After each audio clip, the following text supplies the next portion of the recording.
Então, bom dia oficialmente agora, né? Desculpa mesmo, não sei o que aconteceu desde as 8 e pouquinho, tô tentando conectar, mas não vai a coisa de. Acho que é o tempo de chuva. Tempo de chuva. É... Bom dia, Rebeca, tudo tranquilo?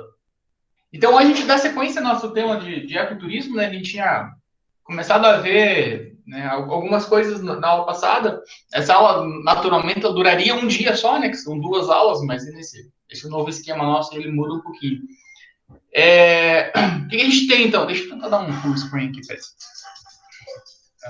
Pronto. A gente, só para ainda dar uma relembrada bem rápida, nossa aula foi no dia 30, né, 10 dias atrás. Então, a gente viu sobre o ecoturismo, uma definição só, né, para entender a visão como um todo dela, o que envolve tudo isso, o histórico, como é que começou. Então, a gente não tinha essa premissa, né, de turismo em áreas naturais, não da forma que a gente pensa o ecoturismo. É, e a gente comentou que o processo de inserir o turismo nessas áreas lá foi bem gradual, porque tínhamos um preconceito muito grande em relação ao turismo, como um turismo de massa, um turismo predatório. Então, ele modificou em relação a isso a partir da década de 70, mais ou menos. Falamos um pouquinho sobre o Perito Moreno, né? O que dá para fazer lá, né? E aí, com isso, a gente pegou um gancho, né? Que o turismo ele não faz muita coisa além de observar, além de desfrutar da paisagem, né? Um segmento do turismo bem mais voltado à apreciação mesmo, né?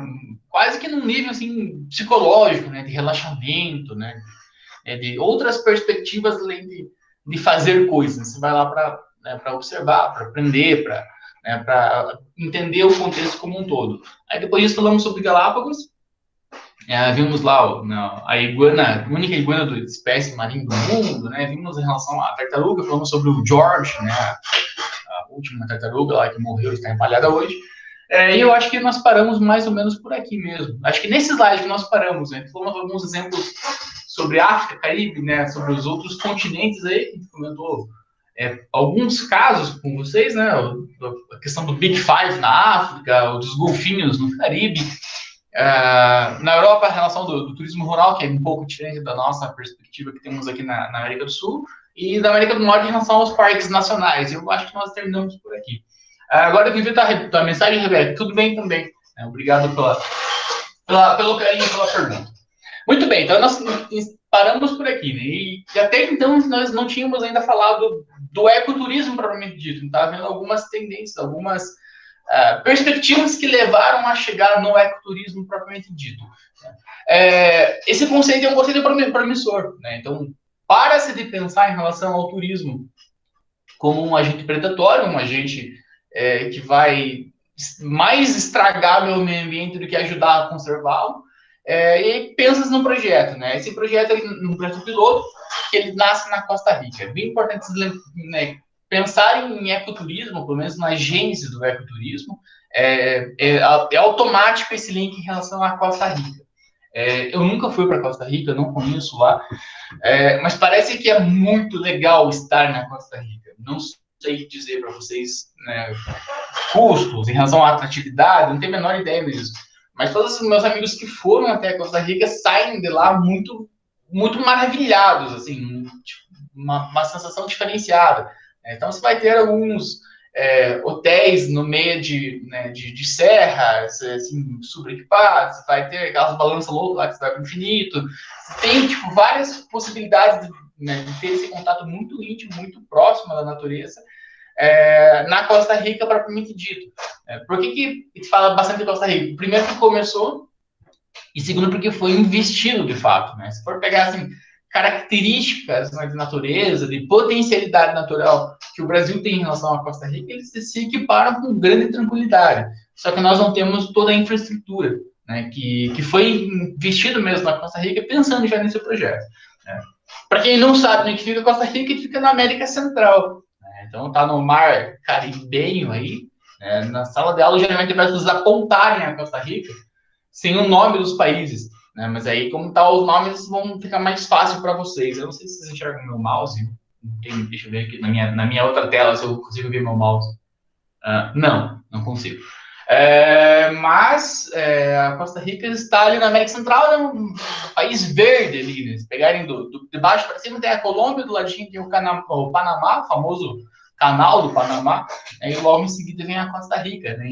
Entre Panamá e Nicarágua. Então é um país extremamente pequeno, na América Central, que né, todo mundo olha para esse espaço e só pensa em Caribe, Caribe, Caribe, e um pouco mais para cima mesmo no Chaves, lá, né, que ele vai para Acapulco e tudo mais, e acaba passando batido mesmo, né? Um país que não fala muito. Né? O Panamá a gente fala mais por causa do canal, uma questão geopolítica bem importante, e depois do Panamá a gente fala só do México, né? Parece que não existe mais nada nesse meio, né?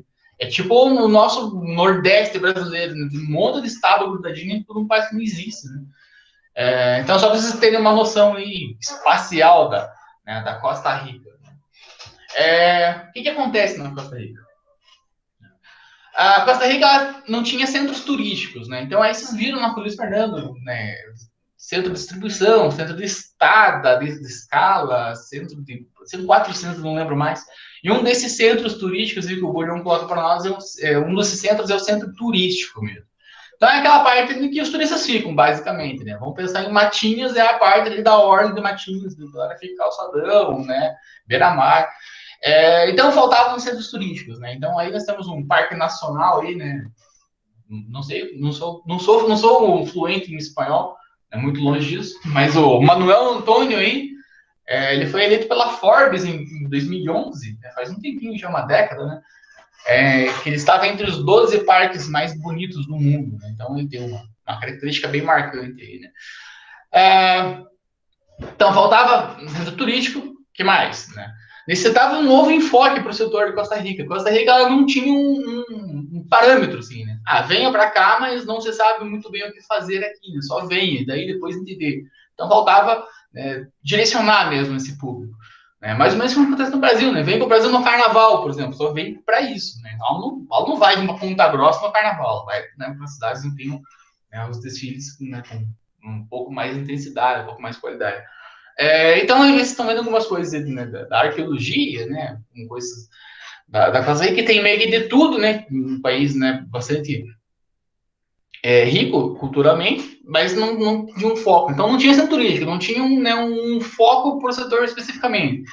Na época em que se começou a pensar o ecoturismo na Costa Rica, né, que ainda não tínhamos o nome de ecoturismo, a Costa Rica, como quase qualquer outro país, né, do chamado eixo subdesenvolvido, trabalha muito mais com exportação de produtos primários. Isso tem, né, dois exemplos aí no caso, né, em relação a frutos, né, as bananas aí, e talvez o produto mais famoso deles em relação ao café mesmo. De novo, né, fala-se muito em relação ao café brasileiro, o café costarriquenho é muito bom também. Né? Esse café é o café Brite, né? Não sei se é assim que fala também, mas foi o primeiro lugar do mundo, pelo menos documentado, em que houve um café tour, né? Mais ou menos como se fazem esses passeios em vales de vinhedos, mas eles tinham lá o British Coffee Tour, né? Então, você fazia um tour pelas fazendas de café, via como era colhido, como era separado, torrado, moído, todo o processo, né, a torrefação de café, né, desde a produção até a torrefação, que se faz por esse ciclo deles, né? Só um dado, né, aleatório para vocês aí, né? Até o ano passado, cerca de 50 mil pessoas por ano faziam esse tour. Então veja que não é um segmento meio louco, assim, né? A galera gosta mesmo. Eu não lembro bem certo, mas esse pacote do meio aí, que é o café orgânico, também ele tem uma propriedade diferenciada. Eu não lembro se também foi um dos primeiros produtos orgânicos da Costa Rica ou foi um dos produtos orgânicos do Sul, da América do Sul. Até alguma coisa assim, da América, não é do Sul, né? Da América do Norte, no caso. Da América Central, cacete. Tem um produto importante em relação ao café orgânico, eu não vou lembrar para falar para vocês. Mas tá aí e ele é bem importante. Tipo, nosso café Lontrinha aqui do Ponta Grossa é o café Brite, mas do país inteiro, né? Então, exportações em baixa, né, nesse período muito complicado. A América Central, como um todo, estava um caos político, né, muito golpe de Estado, muito guerra civil. Então, aí vocês podem imaginar que a política econômica, a política externa, e principalmente a atração de pessoas, ela é bem comprometida. Né? Vamos pensar que na década de 80, que o segmento está começando a criar lastro mesmo, criar corpo, tanto Nicarágua quanto El Salvador estão em guerra civil mesmo, né? Então, a população brigando com forças armadas, né? Aquele caos, né? Complicadíssimo, né? E isso, logicamente, não vai atrair pessoas, né? Vocês viram um lance muito menor do que isso no Chile, que já fez o Chile praticamente fechar, né? Então, é bem complicado. E aí, no meio de tudo isso, foi visto que a Costa Rica não estava conseguindo exportar, não estava conseguindo atrair as pessoas, né, sem ter um nicho específico. Não tinha um foco de segmento de atração propriamente dito. Olharam para o ecoturismo e entenderam que esse é um segmento estratégico, né? Era alguma coisa com um potencial importante para atrair pessoas. Né? Isso tem, né, a perspectiva da biodiversidade, que vocês estão vendo aí, né? Então, bio e gel também, né, nesse mapa da Costa Rica em si. E um pouco mais embaixo, né, vocês estão vendo ali o Costa Rica Red Frog, né, não tá o Red Frog ali, mas o sapinho da Costa Rica talvez seja o sapo mais famoso do mundo, né? Na verdade, até no próximo slide já falar só sobre o sapo. Esse é o sapo, né, que é um dos símbolos, né, da Costa Rica pelas suas cores, né? Então foi pensado, né, em relação a um segmento específico mesmo. Vamos planejar alguma coisa que seja diferencial, algo que demonstre um diferencial para nós. Lembrando que até então nós não tínhamos o ecoturismo, propriamente chamado. Então é um turismo voltado para a natureza, um turismo natural, né? Por isso que vão ter um monte de nomes diferentes do ecoturismo no começo. É um turismo voltado à natureza, um turismo baseado na natureza, um turismo de natureza. Tem uma porrada de pequenas diferenças aí. Vão falar mais ou menos a mesma coisa. E isso teve um impacto muito grande em relação à atração de visitantes. Né? E souberam divulgar, souberam explorar todo esse potencial deles para a atração de pessoas. E aí está o sapinho que eu falei para vocês, e esse o famoso sapo de olhos vermelhos. Né? Geralmente em sala de aula, alguns falam que ele fumou maconha, mas na verdade não fumou, né? É assim mesmo. Esse é um sapo que só existe lá, né? Como qualquer outra espécie que só existe em um lugar só corre risco de extinção. E é colocado, pelo menos na literatura assim, em geral, que ele seria o anfíbio mais conhecido do mundo. Não tenho tanta certeza, assim. Mas é provável que ele seja um dos mais conhecidos. Né?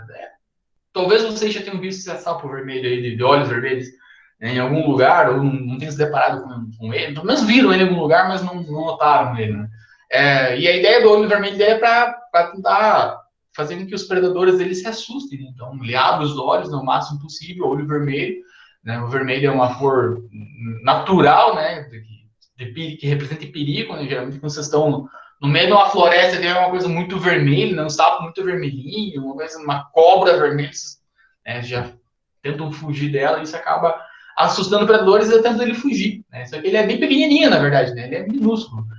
E tem um tour na Costa Rica só para tentar achar eles. Então você vai andando pela floresta lá, vai tentando encontrar o sapinho, né? Pelo guia de visitação de sapos da Costa Rica. Logicamente ele não é o único sapo, né? Tem um guia específico de visitação só de sapos na Costa Rica, inclui ele, né? Mas não é especificamente sobre ele, que a National Geographic fez. Então é bem importante mesmo em relação ao contexto como um todo. Evoluímos bastante, né? Chegamos em 85, finalmente. E aí o setor privado, né? Eu chutei alguma coisa aqui. O setor privado da Costa Rica, né? O Instituto Interamericano de Turismo e a Associação de Profissionais, né? Tipo, o nosso... nem sei qual é a associação nossa de bacharéis em turismo, mas tem uma associação nossa aí. Lançaram, né, o país, né, promovendo seus atrativos especificamente naturais. Né? E aí nasce o primeiro receptivo local, né, que faz, né, esse receptivo baseado somente em atrativos naturais mesmo, esquecendo o centro histórico, esquecendo, sei lá, a parte de compra, souvenirs, esquece tudo isso, faz só em relação à natureza mesmo. Né? Não sei se é Tikal, não tenho a menor ideia como que fala isso. Eu procurei um pouco antes dessa aula, na verdade foi ontem, né, sobre essa operadora do turismo, não encontrei.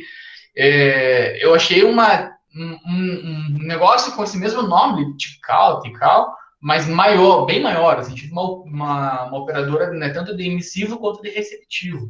Então, eu não sei se é mesmo, é possível que ela tenha evoluído e chegado nesse patamar maior, mas não sei dizer para vocês. Então, ou ela encerrou, não existe mais, ou ela evoluiu bastante, essa Tikal Tours aí. Em relação aos produtos, né? As borboletas, né, tem um potencial bem grande em relação à Costa Rica também. No ano passado, que a gente estava conversando sobre essa aula, vão falando também aí, né? Fofinho, bonitinho, né, mano? Sapinho bonitinho. É, ano passado eu estava conversando sobre essa mesma aula, e aí uma aluna falou para mim em relação às. Tá falando de borboleta e tal. E ela comentou: Ah, você viu o negócio das borboletas congeladas? Daí, tipo, eu não entendi muito bem. Eu não sei nem se exatamente esse termo também, se é congelada. Mas parece que tem uma moda bem bonitinha agora aí, que vocês podem casar, que ao invés de jogarem arroz nos noivos, então, no novo casal, vocês soltam borboletas. E aí eu não sei qual que é a treta. Tem no YouTube, se colocar no YouTube lá borboleta, casamento, essas palavras-chave vocês vão ver. Mas eu não sei se exatamente se são congeladas. Não deve ser, né? Se congeladas vão morrer, certeza absoluta. Mas então tem um mercado bem grande em relação à exportação de borboletas. Então é meio maluco falar isso. Né? Você pode visitar as borboletas e tal, né? Quando vocês vão até o Parque das Aves em Foz do Iguaçu, tem uma parte específica chamada borboletário lá, que a galera não curte muito, inclusive, né? A galera meio que passa direto por ali, porque, né, viu coisas maiores, né, diferentes, vamos colocar assim. E aí as pessoas passam batido, né? Mas o Uber, né, tem uma atrativa muito grande. Não é criminoso? Não sei, Rebeca. Não sei. Deveria ser, pelo menos. O problema principal das borboletas, não sei se é problema, né? Mas é que elas vivem muito pouco, né? Se não me engano, um inseto, em média, vive 30 dias. Né? Então, talvez por isso não se preocupem tanto, né? Elas se reproduzem, né, num ritmo maior do que elas são caçadas, digamos assim. Então, eu não sei dizer para vocês, tem que dar uma pesquisada. Deem uma lida sobre essas borboletas de casamento e para vocês terem uma noção. Eu fiquei horrorizado também, Amanda, quando a moça me falou na aula, no ano passado. Eu falei, mas não é possível um troço desse, mas tem. Né? Para vocês terem uma noção em relação ao impacto, não sei se exatamente para casamentos, né? Depois que me falaram isso, eu fui pesquisar. A Costa Rica ainda hoje, né, ela exporta borboletas. Então é meio estranho, né? Não dá para entender muito bem isso.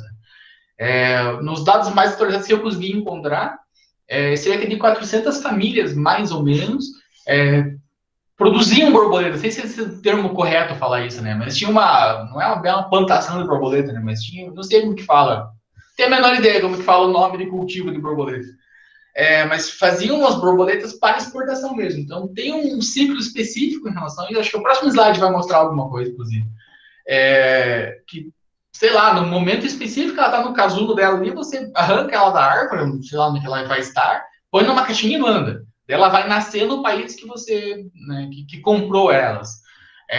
Sei lá, tem mercado para tudo, como a gente fala, né? Só para destacar, essa azul aí é chamada Morpho azul, né? É uma das maiores da região.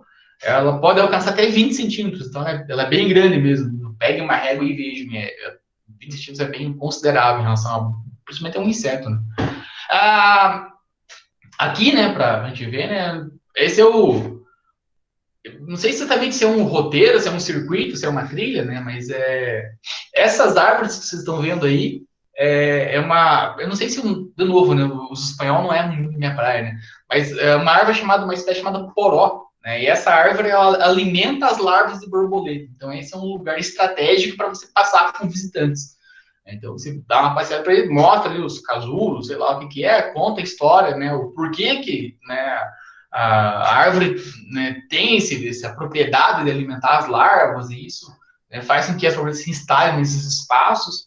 Né? Então, elas formam uma pupa, né? Não sei se também, né, se é certo falar pupa, né? Mas esse momento de pupa dela que é o momento correto para você extrair ela do lugar que ela está e mandar para quem comprou ela de fato.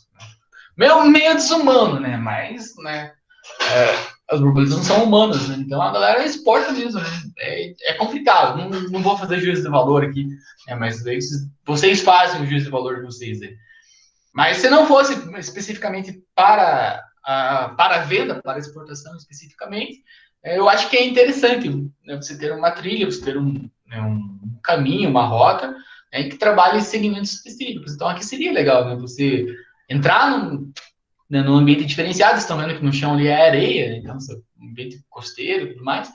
E aí você vai, né, comentando sobre, né, a biodiversidade do local, e isso explica a relação, né, da natureza, né, com os insetos, e aí você chega na árvore, mostra as borboletas, as árvores de borboletas ali todas, é, né, crescendo, maturando, não sei qual é o termo correto, e aí, sei lá, provavelmente nesse mesmo espaço vai ter um monte de borboleta solta voando, né, e aí você faz todo esse processo, né, in loco, né, então é bem bacana. Para quem não quer exportar a borboleta viva, né, você pode fazer artesanato com elas também. Então, você tem, né, não sei se isso é uma pipa ou não, né, como eu falei para vocês, eu não fui para Costa Rica, mas é provável que seja uma coisa similar a isso, né, que vocês vão para a praia e tem ilhos.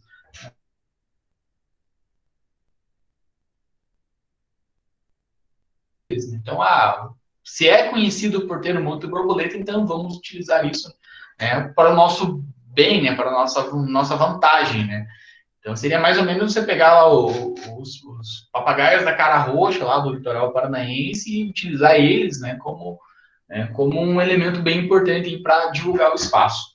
Não entra como contrabando, né?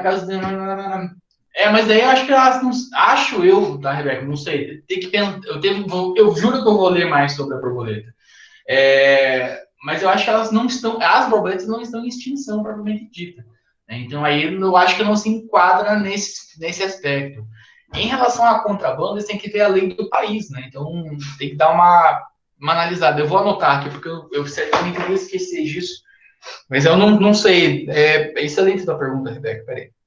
Borboletas, contrabando e o que mais? Extinção. Eu juro que eu vou procurar, Rebeca, mas eu não sei o que responder. Mas faz todo sentido você pensar nisso, pelo menos, né? Então, as araras, sim, né? Aí seria uma coisa bem complicada. Nem que você possa ter arara legal, algumas espécies legais em casa, o que também é meio maluco de entender. Não é proibido plantas, animais no geral. Depende também, Nathalie, você tem um problema bem grande em relação à contaminação, né? Parece que a China estava mandando umas sementes para nós esse tempo atrás. Né? Então, algumas espécies, sim. Eu imagino que, não sei, gente, tem que, de novo, vou pesquisar a borboleta, mas eu imagino que ela não consegue se reproduzir depois se tira ela do lugar ali, sei lá, ela vai para um outro ambiente que não é dela e talvez ela não se reproduza. Então, ela só vai e morre. Talvez seja talvez por isso. Mas não sei dizer. Então, proibido especificamente né, em relação a plantas principalmente. Né? Se vai para os Estados Unidos e quer trazer uma planta de lá para cá, você tem que pedir um monte de licença para Anvisa, mais como daqui para lá também. Né, para mostrar para que se quer aquilo. Né? Só para ter em casa não pode mesmo, mas não sei. Vamos pesquisar planta também. Eita, coisa hoje. Legal que você está perguntando, né? Já é alguma coisa. Então, vou precisar borboletas sobre contrabandos e extinção e sobre as plantas, né, se é proibido ou não. É uma questão de equilíbrio ambiental. Faz todo sentido. Isso mesmo. Pesquisarei. Não vou correr o risco de falar algumas besteiras aqui, mas corre sim esse risco de desequilíbrio mesmo. Muito bem, então, né, voltando para os souvenirs e para tentar trazer uma identidade, né, tem a questão que eu mostrei para vocês da borboleta, que é uma pipa, sei lá o que é isso. Fazer sobre, né, nosso litoral paranaense também, sobre os papagaios. E a gente entra na questão das tartarugas, né? A foto não está ajudando muito aí, né? Mas as tartarugas, elas, né, vejo que é um número bem abundante, né? E elas também fogem da perspectiva que a gente tem daquela tartaruguinha pequenininha que vocês têm em casa, né? Não sei se algum de vocês tem uma tartaruga em casa, né? Mas bastante gente tem tartaruga em casa. São os pequenininhos, são bonitinhos, né? Um dos poucos répteis que a gente gosta, né? Outros répteis a gente tem pavor, fobia, não gosta muito delas. Maior espécie de tartaruga terrestre, né, que a gente conhece, pelo menos, né? Está nessa região. 10º réptil mais pesado do mundo, né? Alguns dados aí bem importantes para nós, né? Pode chegar até 400 quilos, né? Claro que para chegar em 400 quilos né, uma em 1 milhão, né? Então demora muito para elas crescerem e tudo mais, mas esse seria, né, o limite dela, para você ter uma noção de peso, é muito grande mesmo. E ela pode ter um comprimento de cerca de 1,80 m. Então, não sei qual que é a altura de vocês, mas penso uma pessoa relativamente alta e é mais ou menos o tamanho da pessoa deitada. Então, elas são bem consideráveis em relação ao tamanho, o que já chama atenção. Elas foram caçadas, né, intensamente para alimentação. Se vocês virem esses programas do Discovery, que a galera fica pelada no meio da floresta, lá vocês vão ver que os caras caçam tartaruga mesmo. Na verdade, não é muito difícil caçar uma tartaruga, né? Basta encontrá-la. E comem a tartaruga, não tem a menor ideia de qual é o sabor dela, mas faz tipo uma sopa, geralmente. Não sei, tenho bastante dó em relação quando vejo isso. Moda ilegal de congelar em casamento, isso é legal.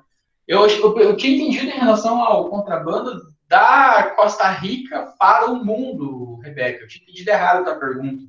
Né? É ilegal, mas acontece, é isso? Congelar, e veja que o termo que eles usam é congelar mesmo. Né? Vamos lá. Tal empresa era um criador legalizado, mas não tinha. Vocês estão vendo também, né? Não tinha autorização para comercialização nem soltura. Né? De acordo com o IBAMA, o orboletário está com a licença vencida, responderá pelo crime de introduzir ilegalmente espécimes animais em bioma impróprio, sem licença expendida. Né? É o que determina na. Veja só, né? Acontece bastante. A empresa também poderá ter responsabilidade por utilizar espécie de fauna silvestre ou espécie litoral sem a devida permissão e sem autorização, na condição de 1 ano e meio de detenção mais multa. Muito bem, obrigado, Rebeca, por pesquisar para nós, né? Não lembrar. Eu só tenho que ver exatamente como que é esse congelamento, que não deve ser o congelamento como a gente está imaginando, de pôr ele num freezer mesmo, porque eu imagino que isso vai matar ela. Mas eu vou dar mais uma lida também com calma em relação a isso. Mas é ilegal, né? Que bom que é ilegal, né? Tem umas ideias, né? Pô, que loucura, né? É que fica bonitinha na foto, assim, dela sai voandinho, assim, tal, daí fica maravilhoso na foto, na filmagem, né? A gente se preocupa mais com a estética do que com outras coisas. Muito bem. Não lembro o que eu tava falando. Foram caçadas, né? Falei pra vocês sobre o programa Discover, mas... e aí o número original delas, logicamente, vai diminuir ao longo do tempo. Né? Então...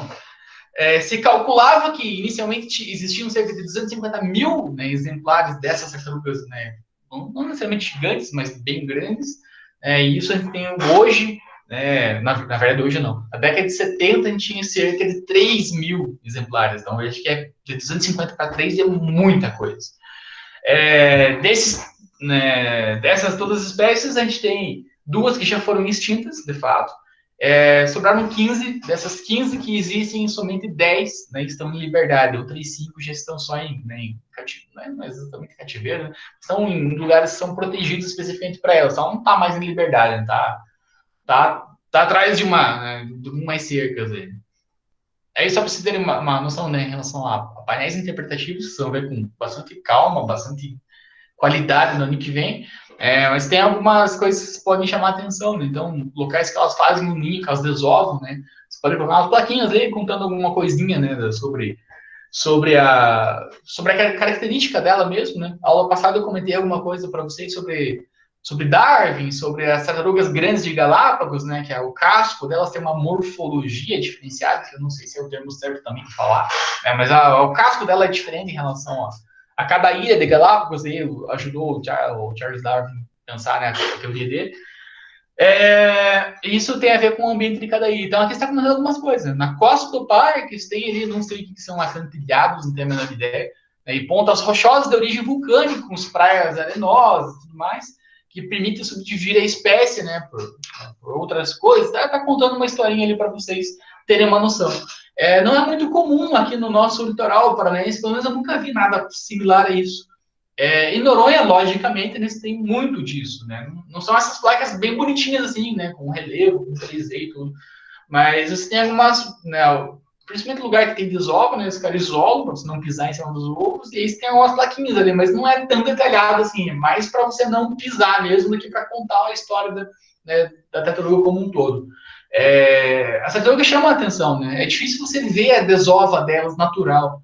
Né? Então, o Projeto Itamar, principalmente, tem ciclos que eles chamam, assim, na semana 3 do mês de agosto vai ter lá, sei lá, a soltura de tartaruga, mas elas já nasceram, elas estavam em cativeiro, eles não só soltam elas.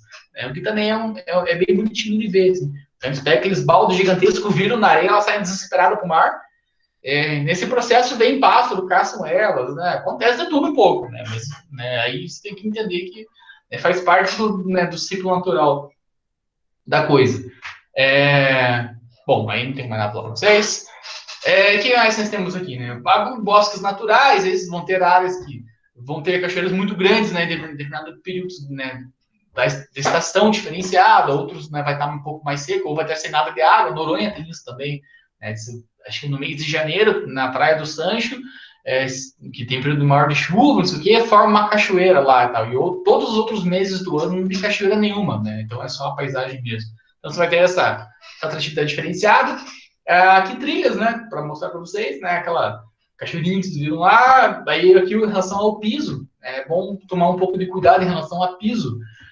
Quando a gente foi até Foz do Iguaçu, para quem estava um pouco próximo de mim, quando a gente estava indo até as cataratas, eu comentei um pouco assim, sobre as trilhas né, que dá acesso até lá, nas né, quedas principais de Iguaçu. Só que lá não é possível fazer um piso exatamente como esse, né? É um ambiente né, de rocha vulcânica, então é diferente a questão, né? Que estão vendo algo que a gente chamaria mais como terra mesmo. Então, para você não descaracterizar completamente um ambiente bem natural, né, um ambiente extremamente úmido que vocês estão vendo aí, você não coloca concreto nesses espaços, né, o concreto ele inibe bastante a absorção de água, então se período extremamente um local extremamente úmido você ia ter uma fluxo de água constante descendo esses degraus de concreto, faz outros tipos de piso. Aí o que tem é como se fosse uma grade, assim mesmo, que se insere no chão. Isso ajuda um pouco a manter o solo não ficar né, se desgastando, ajuda a água a penetrar né, por ali, e ainda assim você dá um pouco mais de garantia de segurança para o teu visitante. É claro que ele vai ter que ter um calçado próprio para isso e tudo mais, né? Tem todos os riscos no ambiente úmido e escorregadio, natural, né? Mas tenta modificar um pouco esse espaço. Colocar madeira aí vai apodrecer muito rápido, então não resolve. Colocar concreto, você vai perder né, a atratividade do espaço, né? Você vai começar a artificializar o local, que perde também o encanto. Então, basicamente, esses slides estão mostrando para vocês o piso. Outras possibilidades são os passeios noturnos, né, que não são tão comuns aqui no Brasil, mas fora daqui são bastante acessados. Assim, a galera gosta bastante de fazer passeio noturno, porque se vê o ambiente de outra forma mesmo. O dia que vocês forem, não, o dia que vocês forem não, o dia que vocês retornarem, ou para quem não foi, para quem for, né, para a Europa, uma coisa é você visitar né, os locais estratégicos né, dos países de dia, outra coisa é visitar eles à noite. É diferenciado, bem diferenciado. Eu não sei bem certo esse dado, posso estar falando alguma besteira para vocês, mas parece que a iluminação da Torre Eiffel ela é meio que assim, tombada, tipo um patrimônio histórico, mais ou menos assim. Tem um lance específico em relação à iluminação da Torre Eiffel. Vocês verem a importância né, do contraste entre dia e noite. Né? E é um espetáculo mesmo, né? A iluminação, mas toda Paris como um todo né, em relação à luz. Né? Então você tem a potencialidade de fazer essas visitas noturnas. Aqui em Vila Velha foi aberta há uns 2 anos, mais ou menos 3 anos talvez, o Passeio dos Arenitos, né, quando está em lua cheia. Né? Então aqui, ao contrário do que vocês estão vendo na foto aí, não usa lanterna nenhuma. Não sei explicar exatamente o porquê né, dessa treta aí. Né? Tem uma galera que fala que né, bateu o foco na luz no teu olho, e depois se você olhar para um ambiente escuro vai estar muito escuro. Isso de fato acontece mesmo, a retina muda um pouco. Então, você colocar só né, a luz natural, né, por isso feito na noite de lua cheia, que já é mais claro mesmo, você vai apreciar o espaço de uma forma diferenciada. De fato, você enxerga menos e você tem outras sensações, né? Então, você tem cheiros né, que ficam mais aguçados, sons que ficam muito mais aguçados para vocês. Então, a experiência realmente é diferenciada. Mas de tão raro, de tão vanguarda que é esses passeios noturnos, né, poucos locais oferecem. Teve um doutorado que foi defendido, acho que ano passado, ano retrasado, no máximo há 2 anos, de um rapaz da geografia ali, que o doutorado dele basicamente era um guia de normas, assim, de recomendações para como fazer o passeio noturno de forma adequada, de forma né, com manejo né, que sempre comprometa né, a vida noturna e tudo mais. Então, é bem vanguarda mesmo. Né? Então, é importante que chegue planejando algum espaço, pensar em todas essas nuances. Né? Então, De repente, vocês podem fazer essa mescla, né? Claro que para um passeio noturno você tem que diminuir bastante o número de pessoas, mas aí você pode aumentar a tua renda, enfim, né? São outras possibilidades para vocês pensarem. Né? Mais bicho para vocês verem, não sei que aranha é essa, né? Mas tem mais um bicho para vocês verem. Aqui em relação às trilhas de volta, né? Tudo isso aqui é Costa Rica, tá, gente? Então nós temos o sendero é trilha, né? Em espanhol, né? Eles têm aqui só um trailhead para vocês terem uma noção do geral, né? Então aqui chegando aqui você tem uma noção bem boa do que você vai encontrar pela frente, né? O que é importante, né? A gente tem muitas e muitas trilhas aqui no Brasil que não tem esse tal de trailhead. Então você não sabe que trilha que você tá, se tá com guia, trilha, não tem o nome dela. Chegou nesse ponto que, vou fazer a trilha, mas, são 2.000, são 2 quilômetros aí, né? Quase 2.000 metros aí.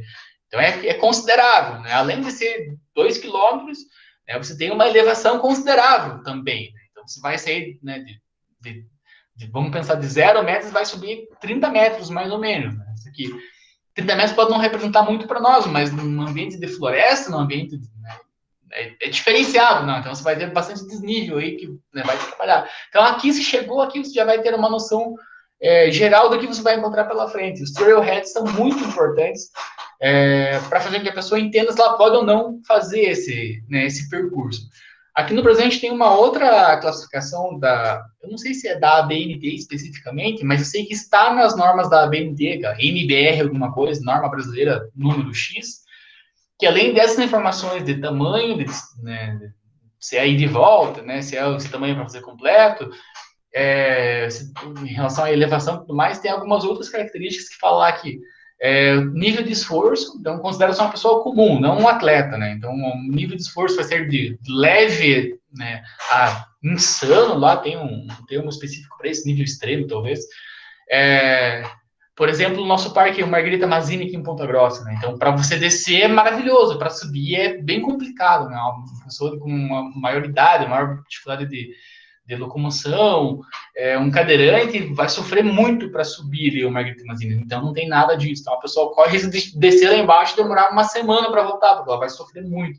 Então, só para ter uma noção. E aí, especificamente, né, no cantinho direito ali, que isso nós não temos aqui pelo menos nunca vi aqui no Brasil, o que vai, né, ter de importante. Então, um ambiente tropical, né, características científicas, e centro não tem a menor ideia do que seja em relação ao centro que está ali na trilha.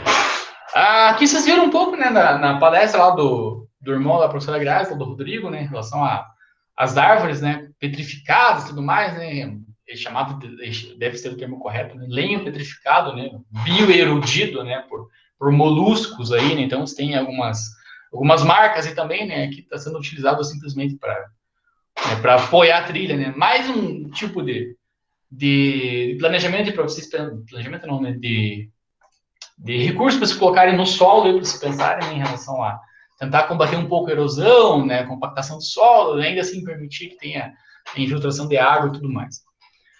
Outras possibilidades que cada vez vai exigindo um pouco mais de grana, né, mas a gente não tem que se preocupar com isso nesse momento, né, tem que se preocupar em dar a solução para os atrativos, né, que vocês vão estar trabalhando. Tipo aquele trabalho que a gente fez lá, que vocês pensaram lá em relação a pontes, a túneis e tudo mais lá em relação à preservação de biodiversidade, que fizeram, não lembro, fizeram um trabalho esse tempo atrás para a gente. Então, aqui, né, a travessa elevada.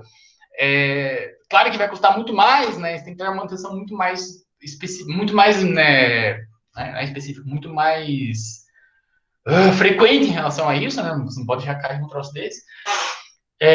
Mas em alguns lugares não tem muita saída, né? Então, ou se faz a pessoa descer muito e subir muito para conseguir passar, ou se faz uma trilha suspensa dessa.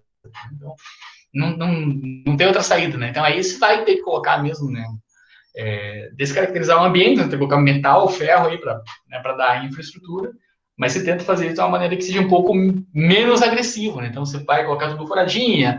Tem alguns lugares que, ao invés de grade, né, na parte que estão pisando ali, você pode colocar vidro, o que é legal em relação a você conseguir enxergar para baixo, né? Você ter uma visão um pouco mais livre, mas o que também é um perigo para algumas pessoas que têm muito medo de altura, então a pessoa trava e não consegue ir. Então, tem alguns problemas aí. Em relação ao vidro também, né, em um ambiente extremamente úmido, esse vidro nunca vai ficar limpo, né? Então ele vai ficar o tempo todo embaçado com vapor d'água, ele vai ficar molhado, né? É complexo, né? São algumas das possibilidades. As tirolesas, né, você pode utilizar nesse espaço também, aí você vai ter um exemplo bem legal do Ninho do Corvo, que a gente tem aqui em Prudentópolis, em que o cara comprou a propriedade, não fez nada e daí deixou a natureza crescer normal e agora ele está explorando, né, várias possibilidades, entre elas é a tirolesa, que lá eles chamam de corvolesa, né, Ninho do Corvo e tal, eles fizeram uma brincadeira com o nome. A tirolesa, ela nesse aspecto de em relação a poluir o ambiente, poluir a paisagem, ela é bem mais branda. Né? Então, você vai ter um cabo de aço o tempo todo ali, né? Mas é diferente de uma passarela. Sempre quem vai determinar o que pode e o que não pode são vocês já planejando. Né? Então, a ideia de fazer tirolesa por cima das furnas de Vila Velha, eu devo ter falado isso para vocês já. Era uma ideia que já tinha surgido isso há pelo menos 2 décadas atrás. Né? Já se falava bastante sobre isso. Mas daí vinham os caras que eram extremamente xiitas assim, e falavam, não, mas aí para tirar foto vai ficar um cabo na frente. Tipo, vai, né? Mas, né? Enfim, né? O que se prefere, né? Se preocupar, né, em relação à foto ou a, né, dinamicidade, né, mais uma atividade, mais renda gerando para a unidade, tendo um cabo de aço ali. Então aí vocês vão ter que pensar, né? Mesma coisa funciona em relação a animais também, né? Pode ou não pode entrar um cachorro, né? Cão guia pode, mas por que só o cão guia, né? Enfim, vocês vão ter que começar a repensar isso. Com base em todas essas atividades, né, a tirolesa que não vai poluir muita coisa, né? Você vai ter lá impacto visual.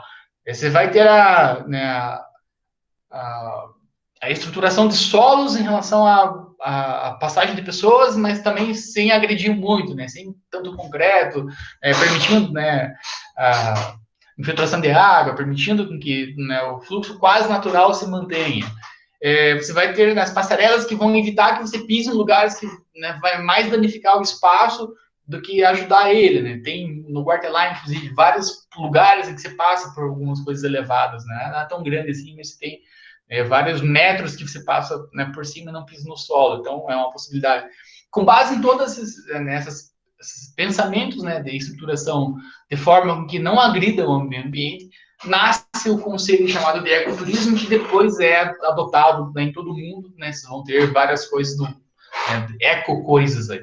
Então, por isso a Costa Rica torna-se referência mundial para nós, por ter iniciado todo esse projeto, né? Então, foi do nada, né? Então, é tipo você aplicar lá o teorema de Pitágoras, né? Você tem a fórmula pronta e só aplica, né? Outra coisa é você ser o Pitágoras e criar a porra toda, é muito mais difícil.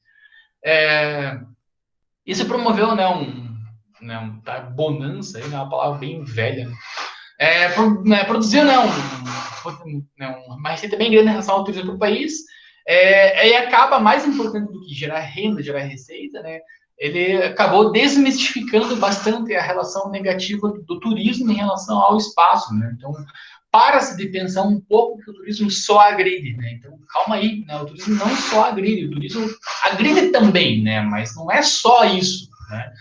Então, é bem importante em relação a esse aspecto principal. Vai ter o turismo predatório? Óbvio que vai ter, né? E vai continuar existindo para sempre isso, né? Sempre vai ter um porra louca que vai fazer cagada no negócio. Mas, né, no turismo não é só isso que era pensado inicialmente. Então, veio muita gente para cá, pode saber que vai destruir o espaço, não mais. Né? Então, a gente tem uma outra perspectiva em relação à atividade nossa. E aí, com essa nova vertente, ou pelo menos com esse mais né, enfoque, né, que é em relação ao turismo não predatório, no turismo sustentável, que começa a surgir várias outras iniciativas, trazer o turismo para o debate político, né, estão vendo bastante coisa agora em relação à campanha eleitoral, principalmente. Esse tempo atrás, nesse jornal, quase na hora do almoço, aí, eles entrevistaram todos os candidatos perguntando sobre o turismo, né? E aí se vê as propostas dos caras, não tem o menor sentido do que os caras falam para nós, né? Então se vê que o turismo ainda está muito aquém, assim, né, em relação ao que deve ser feito e o que as pessoas pensam dele, né? Principalmente esses líderes nossos aí, né? Parece que o Pantanal vai ter agora o polo ecoturístico, tem umas ideias bizarras aí que não fazem o menor sentido. Para a gente finalizar, né, já estourei bastante meu tempo, esse último slide. Então, esse termo, né, ecoturismo, ele torna-se muito empoderado, né, ficou muito poderoso mesmo. Então, tudo que é eco parece bom, né? Então, esse é um produto eco a qualquer coisa, é um produto amigo da natureza, é um produto não sei o que e tal. E aí esse prefixo eco, ele tem que ter tomado bastante cuidado, porque ele, na verdade, não tem muitos lugares não tem a conotação que se espera do eco, né? Eu falo sempre da eco sport para vocês. É, depois esse slide teria um vídeo, né, da propaganda da primeira Eco Sport. Os caras estão assim andando pelo meio do rio, assim, subindo, né, morros assim e tal, e passando por um ambiente,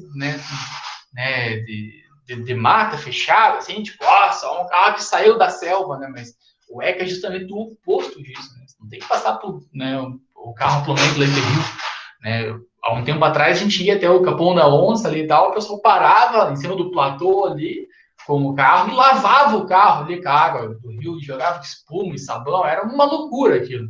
Então não faz o menor sentido um troço desse. Então é bem importante vocês verem as coisas chamado eco, terem um pé atrás, assim, né? Cuidado com um pouco de eco, às vezes não é tão eco assim. Eco Beer. A Eco Beer, eu não tenho certeza, mas é uma cerveja que tem a água reciclada, a água da chuva, é algo assim, Nathalie? Eu vi uma vez chamado uma Eco Beer que tinha algo relacionado à água, então eu não lembro exatamente o porquê disso. Não achei isso, não. Então eu não sei qual que é tal da Eco Beer. Vou dar uma pesquisada, não sei qual que é da Eco Beer. Mas uma vez eu vi uma latinha em algum lugar, assim, algo, talvez não seja Eco Beer, mas era alguma coisa nesse sentido, com uma cerveja ecológica, uma coisa assim. E na lata dela mesmo dizia, assim, que era alguma coisa relacionada à água. Eu não lembro se a água era reaproveitada, que é meio nojento de você ler isso, né? Tipo, uma água de esgoto que a gente trata e faz cerveja, né? Ainda que a gente entenda que é possível mesmo, né? Se você tratar a água e ter água mais limpa do que coletando do meio ambiente, mas é meio estranho você ler isso, né, num rótulo. Era alguma coisa nesse sentido da água, mas essa época então eu não vi. Mas vou dar uma pesquisada então, Nathalie. Obrigado pela sugestão. Obrigado, Rebeca, por ter visto mais as borboletas congeladas. Depois veja um vídeo no YouTube lá como é que são as borboletas congeladas. Elas ficam bonitinhas mesmo, mas é, né, bem bizarro, né, uma atratividade meio mórbida. Ah, e de geral era isso sobre ecoturismo, né? Queria mostrar para vocês. Então a gente viu, né, de onde que surgiu o conceito, viu que o porquê que a Costa Rica é importante e no final a gente tentou mostrar para vocês que nem tudo que se diz eco de fato é. Vocês devem ter mais uma aula às 10, né? Desculpa por ter estourado o tempo aí, pessoal. E amanhã a gente retorna. Acho que amanhã a gente já fala sobre geoturismo, eu acho. Beleza? Mais alguma pergunta? Mais alguma sugestão? Dúvida, crítica? Outros exemplos aí? Fale mais. Esqueci minha água. Tô morrendo de sede. Bom dia, Mercedes. Tudo tranquilo? Tudo muito bom. Obrigado, Rebeca. Deus que ajude. Então é isso, pessoal. Vou deixar vocês 10 minutos tomarem um café, tomarem uma água. Né? E conversamos amanhã de novo. Obrigado, Amanda. Tchau. Tchau, Tchau, Mercedes. professor. Tchau. Eu acho que foi a Rebeca que falou tchau. Ah.